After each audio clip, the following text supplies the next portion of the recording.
So Arnold, are we on? Are we on?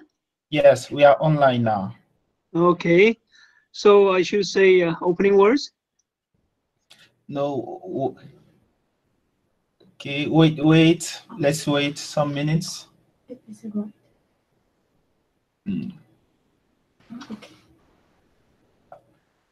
I'll let you know.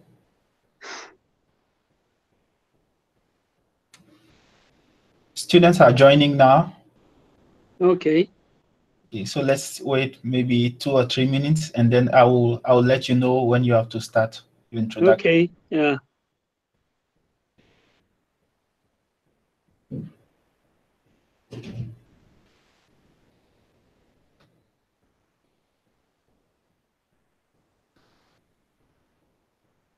Okay.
I'm waiting.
Are we waiting for the students to join? Arnold.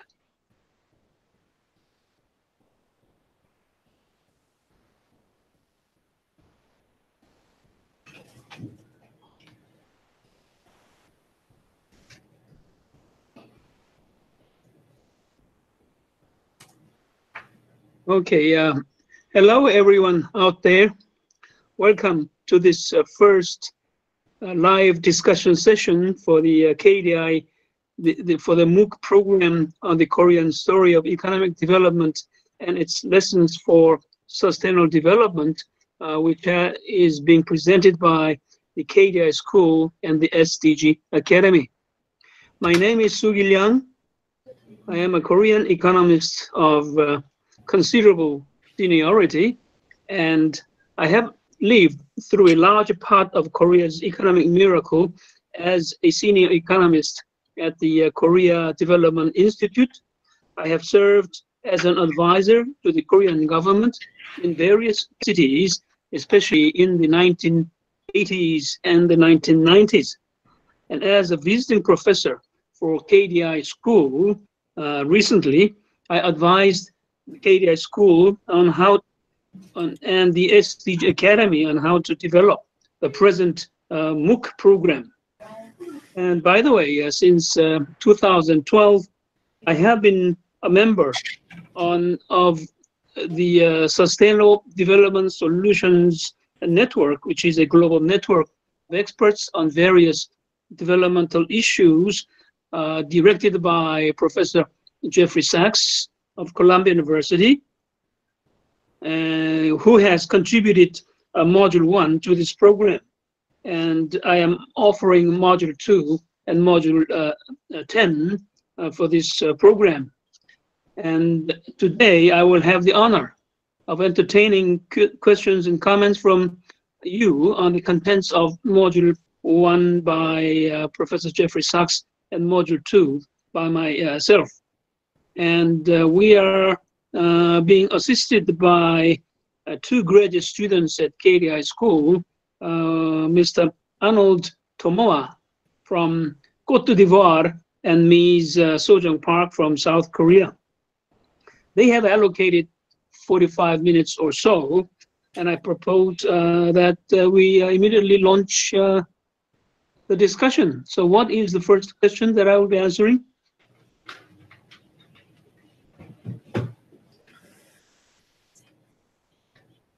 Oh, here it is. The question that Soojung Park has uploaded is this: how can African societies benefit from the Korean story without a copy and paste strategy? Right, very important question. The Korean story is not a prescription for development of countries. It is a story uniquely Korean, but it may contain relevant lessons of success and failure, and which the developing country people should explore to derive whatever you think are relevant and applicable to your countries. So I don't think there is, a specific. But you finish in one question, let me know. Specific policies which you should, as you say, copy and paste to your own situations, but you have to digest the wisdom and insight in the Korean experiences and apply them to your cases. I'm not sure if I have answered the question sufficiently.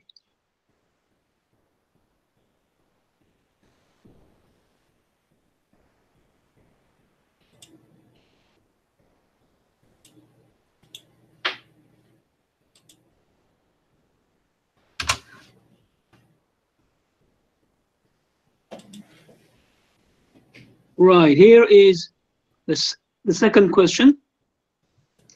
A poor country does not have resources, sometimes even for basic needs. So how can these countries which lack even the basic needs could achieve SDGs? And this is a question from Benguzana in Zimbabwe. What you have just raised is a common problem of many countries in the state of extreme poverty. But this question reminds me of the situation that the South Korea, my country, was in the 1950s. At the time, Korea had just been liberated from the Imperial Japan, and Korea was still a pre-modern, underdeveloped agrarian society. And then we also just had the 3 years of war with North Korea.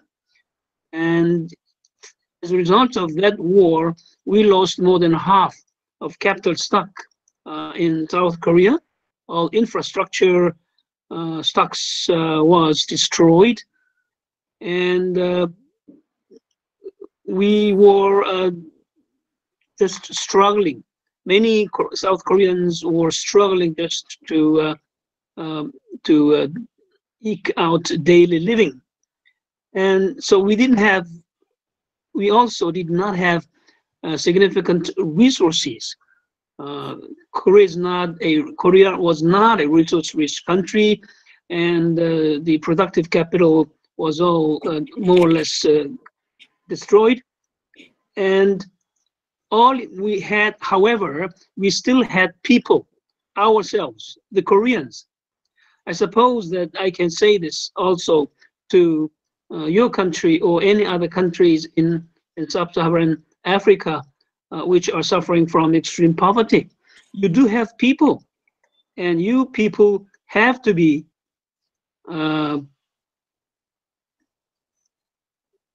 have to mobilize yourself. You have to discuss and adopt the vision that you think you people should aspire to achieve over the next, say, 10 to 20 years. And then you work from that to sort of derive what specific policies you should be pursuing from now. And so in the Korean case, we were lucky to have a leader who, although he took control of the country with a military coup d'etat, he was a very honest leader, and he presented us with the motto, a slogan, that we should get united to eradicate poverty. And then he proposed a specific strategy of achieving that goal, which was to promote economic growth at any cost. And he asked people to all come and get united under that goal and work together. And his vision and strategy that he presented were persuasive and were enlightening and were inspiring. And so we Koreans all more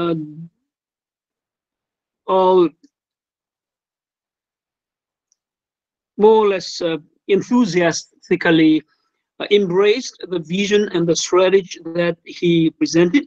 So with that, which was not a military power, but rather more with a moral power of persuasion, he was able to engage all Koreans in the national campaign and march toward eradication of poverty and achievement of economic prosperity. So I think you have to be united, and you do need a good, inspiring leader for that. Professor Young, yeah. This is Devi from India. Yeah. And I've just volunteered to moderate the session because I think it's a little challenging for you to read the questions. So let me just read out the questions from the students. Yeah. And you can just concentrate on and enjoy just answering the various questions, because we have a very, very engaged discussion happening today. Okay, go ahead. So there's been a question that has come from somebody from Mufaro in Zimbabwe, right? And this is something that even I'm very curious about, looking at how Korea has battled this. Corruption is a big crisis in many, many developing countries. And it's very encouraging when we hear of how South Korea was able to overcome the hurdles, the major hurdles towards reducing corruption and then focusing on concrete economic, social, and political development. So the question is two-pronged. One is, how do you expect a country to overcome their challenges with corruption? And second, what do you think are the lessons that the rest of the world can learn from South Korea and what they did to combat corruption? Well, Devi, Mufaro, that is a very tough question, as well as very important. I agree. We never, ceased having the problem of corruption, but it has been a question of degree of corruption. And when the so-called Korean miracle was launched by then President Park Chung-hee, who was a former military general, and before he took power with the coup, we had a what you might call a democracy, but we also had an incompetent government, which was very corrupt, and that was a major contributor to Korea's problem of poverty at the time. But this General Park, who in turn became the president, came in, and he himself, first of all, established himself as a trusted new leader with integrity. And people believed that he was an honest new leader with no problem of corruption. So he was widely respected, and he sort of exercised a leadership in terms of integrity, and he made a very strong demand on the government officials to be honest and to observe these high standards of integrity. And he, among other things, in recruiting government officials, he annually administered civil service exam, which was an open, transparent competition for which anyone can apply, and he exercised a very strict standard of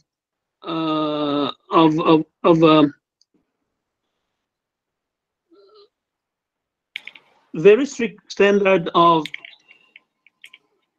how do I say the integrity, maybe, or accountability? Accountability, integrity, and okay, meritocracy. Meritocracy. Understood. Yes, in terms of directing and awarding and appointing officials to specific positions, and that sort of set up a new standard. So you have to have some kind of a new standards strictly imposed and practiced for the country, and of course, once again, I emphasize the need to have a leader who he or herself is not a corrupt person.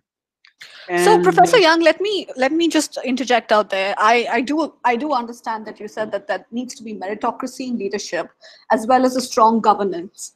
But if you look at Park Chung-hee and the time that we had the economic revolution in the miracle in Korea, the structure of governance was where Park Chung-hee had a lot of control over the legislature and a little bit on the executive. Do you think that democracies, when they're in their development phase, can really function where if a leader is not strong and has got a multi-party, very multi-pronged system, will implementation and administration be very successful? Because it looks like having a strong leader who has control is very important. I'm afraid that President Park Chung-hee was not a democratic leader. Actually, he was a highly authoritarian leader. I was trying not to say that, but yes, yeah, thank you for acknowledging actually, that. to be blunt, he was a dictator. But we were lucky that he was an authoritarian leader with his own standards of integrity, and he was truly committed to the promotion of economic prosperity for South Koreans. Of course, over time, he had been in office for more than 10 years, by which time there was an increasing amount of corruption, accompanying increasing prosperity of the country. And also he had to cope with increasing protest from democracy fighters and university students and so on, which sort of forced him to grow more suppressive of the protest and democratic campaigns. So on that track, he eventually had to cope with an increasing degree of social protest from students and so on, and which he had to deal with by bringing in soldiers on the streets. And that eventually developed into a very volatile political situation. And in the middle of that situation, he was assassinated by his closest assistant. That's how his authoritarian leadership ended. But we were lucky that during that 19 years of his authoritarian leadership, despite all his political shortcomings, he had delivered prosperity and escaped from the extreme poverty.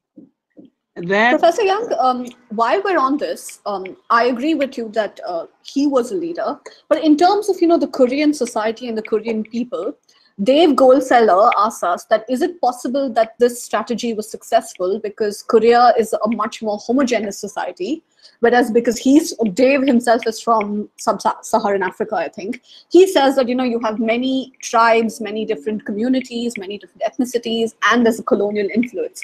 So if we're looking at the historic perspective, was it possible for Park Chung-hee to implement these measures because he was largely doing it to a single society?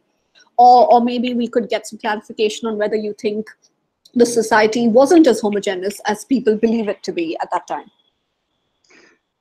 I think that, as you say, Korea was and still is a highly homogeneous society, and that meant that Koreans could be united under the banner of nationalism. And that worked, I think, as a great advantage in Korea's pursuit of economic prosperity. But still, the very underlying force for the national unity in struggling for economic growth and prosperity was this universally shared desire to grow out of poverty. Because in those days, say in the early 1990s, 70% of Korean population or more could be considered poor people. It was a very poor country, and all were so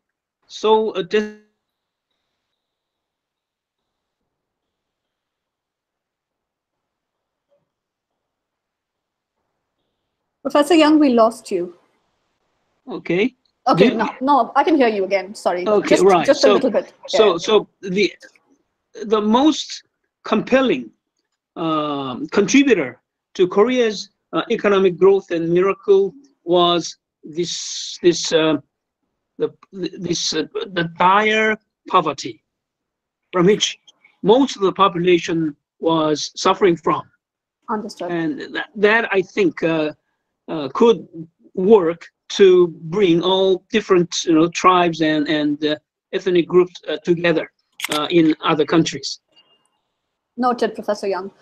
We have another question that's come from Karis Asante Again. I'm so sorry if I'm pronouncing it wrong, but they've asked that how do we work around short-termism and look at sustained economic growth?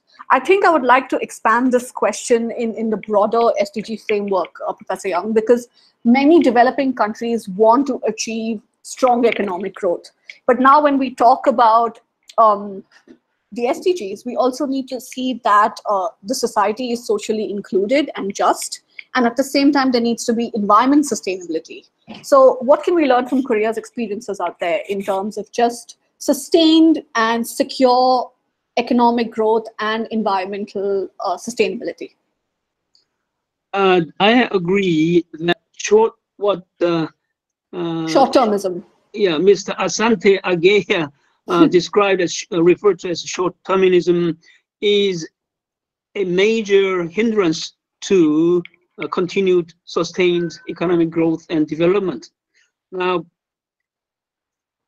I'm somewhat hesitant to say this, but in the earlier developmental years, actually, in that regard, Korea benefited by the prolonged authoritarian leadership of Park Chung-hee, because he, with his authoritarian ambition, he was working with a long-term vision for Korea's economic prosperity. And so we actually overcome this problem of short-termism in that way. Of course, this experience is not applicable to today's world anywhere. And however, we do have this 2030 agenda adopted by the United Nations, which proposes the year 2030 as the ultimate target year for national planning. And so the SDGs, the 17 SDGs, which are at the core of the 2030 agenda, propose individual countries to work with a time horizon that extends at least to 2030. So that's more than 10 years. When the agenda was launched, we had 15 years ahead. Now we have about more than 20 years or so, 12 years or so. And I think still, if we would observe that long-term horizon as our planning horizon purpose, that would help us overcome short-termism. Understood. Apologies, Professor Young. I noticed that you're probably seeing my face go into various expressions, but that's because I'm also reading the discussion forum where a lot of people are sending in their questions. Right. So we have another interesting question that's come from Kanan, who is from India. And he says, how do we balance, again, linking back to the question that we just discussed, balancing economic growth and environmental sustainability. Now, Professor, we know that you are a big proponent of green growth in South Korea. You have had so many years of experience in working on this in the sector of environment and energy. And at the same time, you've been working in close quarters with looking at Korea's economic development. Can you share some of your experiences in terms of how you manage to keep environment sustainability also at the forefront of Korea's growth? President Park Chung-hee's authoritarian leadership lasted 18 years, and that was followed by another 8 years of another authoritarian president who was a former military general. And during those more than 20 years of authoritarian governance, the Korea more or less it's not single-handed, more or less focused on the promotion of economic growth through the relative neglect of social inclusiveness and environmental sustainability. But in 1987 or so, as a result of the huge economic prosperity we had achieved, we could transit to a new democracy. Because of economic prosperity, there was a heightened demand on the part of common people, including students and opposition politicians, for democracy, and the prevailing government at the time had to concede to this popular demand for democracy. So we achieved economic democracy. The democracy. Now, what I'm trying to say is that once we have achieved democratization, various citizens, groups, regions began to voice their grievances about the state of the country. There were formerly alienated, marginalized segments of the society demanding for the government program which address their needs more closely. And there was this complaint about increasing environmental degradation accompanying economic growth. And so democracy itself let loose various grievances and demands for more balanced pursuit of goals across, not just economic, but more on social and environmental needs. And then in the mid-1990s, until the time, we had local government heads appointed by the president. But then we moved to local autonomy in 1994, each region and cities and so on electing their own representatives, the governors. And this launching of the local autonomy gave a huge new emphasis to environmental problems, because environmental problems are more local than national. Of course. So that what I'm saying is that democracy more or less promotes the balancing of various goals across economic, social, and environmental values. Though, according to our own experiences, and as we have already discussed, one problem with the democracy is that it is bound by short-termism.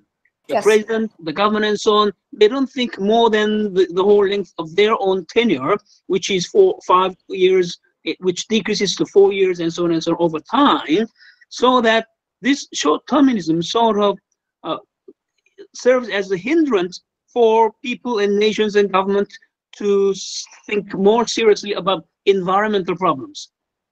So until recent years, Korea, after democratization, Korea was intent upon pursuing both economic prosperity plus social inclusiveness, but we neglected, in relative terms, the environmental goals.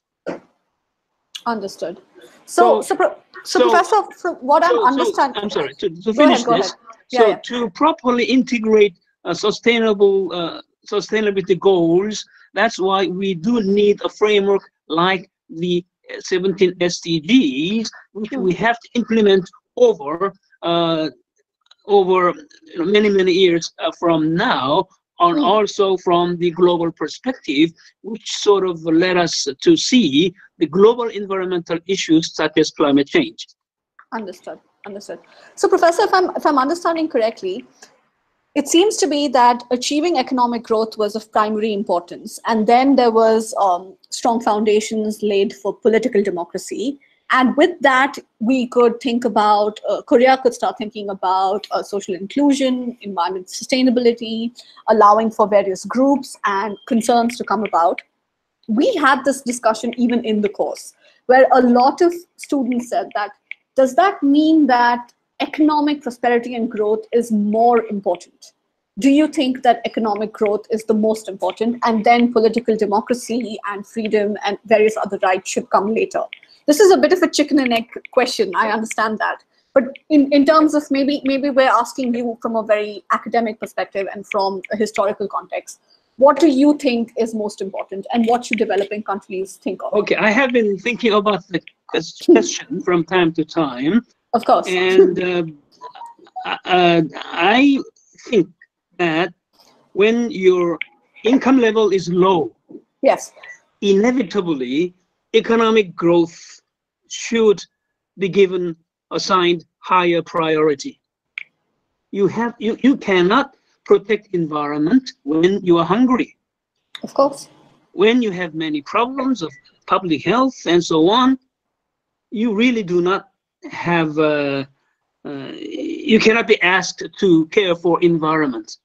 So I think it takes a bit, some degree of economic growth so that you sort of see at least your exit from the poverty that you are currently experiencing. And then you begin to appreciate that, you begin to be more appreciative of the quality of life. And I'm talking on the basis of Korea's own experiences.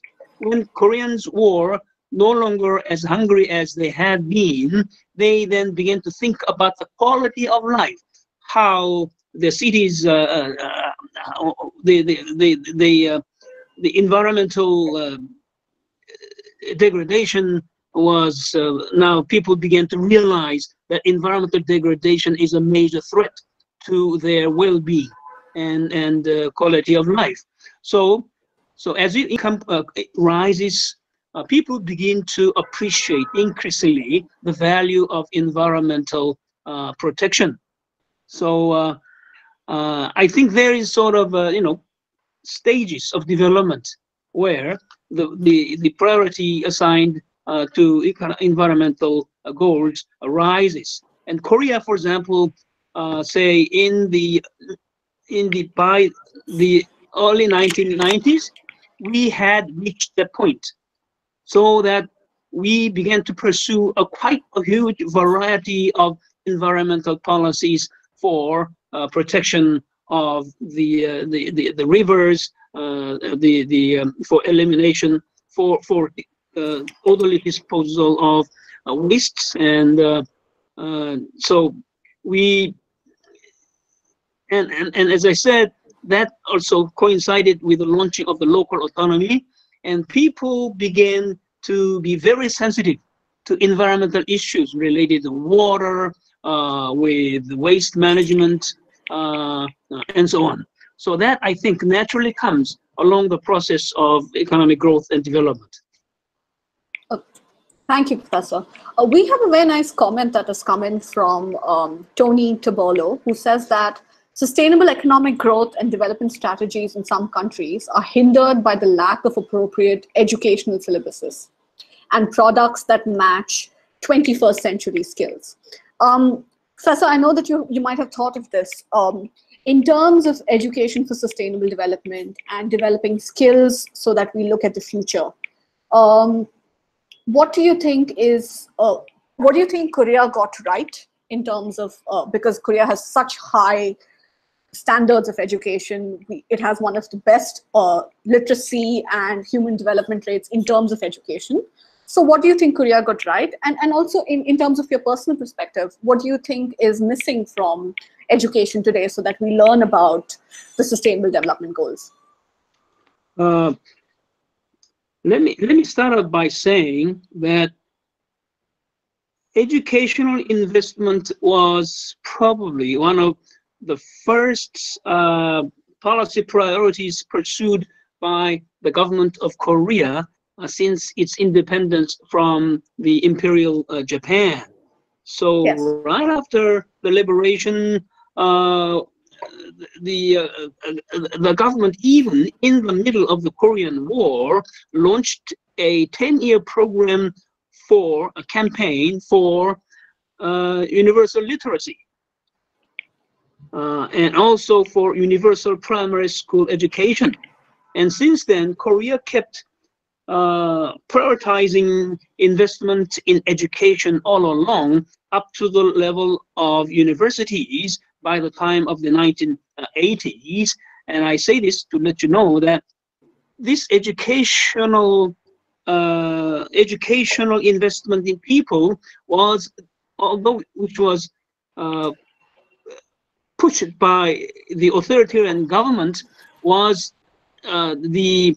one of the most important contributor to people's democratic aspirations and democracy fight. So the education was at the foundation of economic growth and development. It was at the foundation of political transition to a democracy. And then we began to introduce environmental issues in our textbooks and in the various public campaigns by the government during the decade of the 1990s. And that's when we began to become sensitive to environmental issues. Now, there are two kinds of environmental issues. One are local environmental issues, like water problems, waste management, and so on. And then there are global environmental problems, such as the climate change. Now, people are less aware of the seriousness and the urgency of the global environmental issues. And that's where education cannot be that effective, because it's a problem in the so-called which belongs to the tragedy of commons. Local people are not quite appreciative of the global problems. So there is a challenge, and another obstacle is that this, for example, this case of climate change, which requires a decarbonization of the energy system, runs into objection from the industrial and business sectors, the interest group as in war. So the citizens who care for education, or who should care for education, should be very strongly motivated and informed, so as to stand up against those interest group position on such a problem as a global environment. And for that purpose, Korea in 2009, then President Lee Myung-bak launched what you refer to as green growth. And the green growth of Korea was focused and is focused on working out solutions which would harmonize economic objectives with this need for climate change actions, and then one purpose of this green growth campaign by the Korean government was to sort of alert the general public and people about the significance of the seriousness of the global climate change problem. And furthermore, the green growth proposes to harmonize, to derive new growth engines from decarbonization and the climate change actions, so that that people would see no conflict between the environmental goals such as climate change actions and economic growth. So that was one way of one instrument or one strategy for public education. Understood. Thank you so much, Professor Young.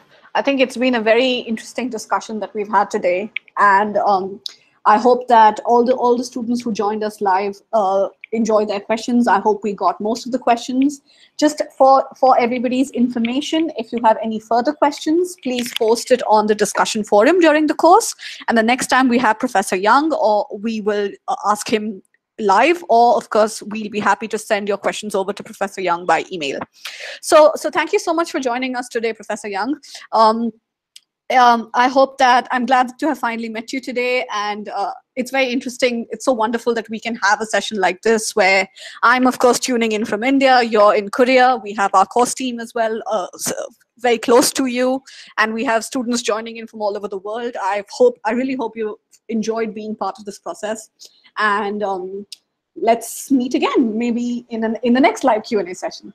Thank you. Well, Devi, the questions were tough, and your questioning was tougher. And so I think that your questions were much better than my answers, but I'll try to do better next time. And it was a great fun and honor to be entertaining those comments and questions. All good questions, yeah. Wonderful. Thank you so much, Professor Young. Arnold, now you can end the broadcast. Thanks, everyone.